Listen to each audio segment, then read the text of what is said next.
Nearly 25 months have passed since the Broad Street Market burned down in Harrisburg. Now, city leaders have made no secret of the fact they agree reconstruction should have started by now, but that day does seem to finally be approaching. Seth Kaplan, live in the ABC 27 newsroom with the latest on this ongoing saga. Good afternoon, Seth. Good afternoon to you, James. Yeah, I do want to give you the latest update. The Market's brick building, of course, gutted in this conflagration way back in July 2023. Everyone knew rebuilding it would take work. The hope, though, is that it would not still look like this 2 years later. That is, however, the case. City leaders, though, say a lot has been happening behind the scenes lately, so that visible progress should happen less than 2 months from now, although they cannot yet commit to what exactly will happen. The reason? The city is doing its best to make sure that we are value engineering this project.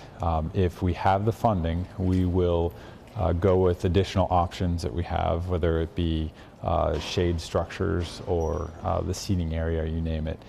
If the funding isn't all there, we have to get as much value out of the product that we are installing as possible. So significant to that is that the city's working to get us the new renderings that they've produced, and we'll have those for you coming up tonight at 5. So basically what David Baker is saying there is that what you see is their best guess of how things will look, although depending on where bids come in, and they're in that process right now, James, that'll determine in terms of some of the wants rather than just the needs what they get. They know it has to be a building up to new codes, up to, with ADA accommodations, all of those sorts of things. But in terms of any bells and whistles, they're going to have to wait and see where these bids come in before they know whether they can afford them.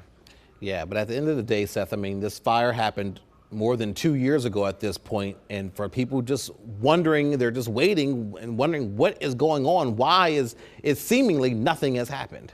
Yeah, and I mean, that's the question we keep asking. Basically, they concede that mistakes were made, that they made mistakes because, there had to have been some way for construction to have started by now, right? All kinds of historic codes, no question. For example, those kinds of things that have slowed things down. It's not the same as if, a warehouse burns out in the middle of nowhere. They have to make this building look like it did historically and those kinds of things.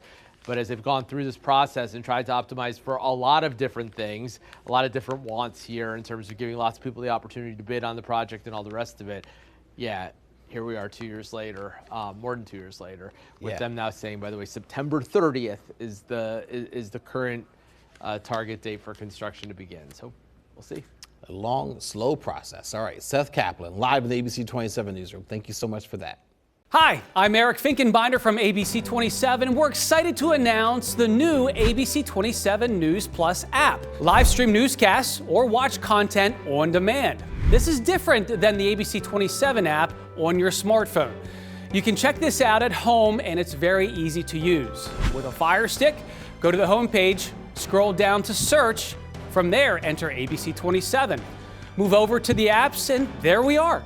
Click the icon and install. It's just that easy.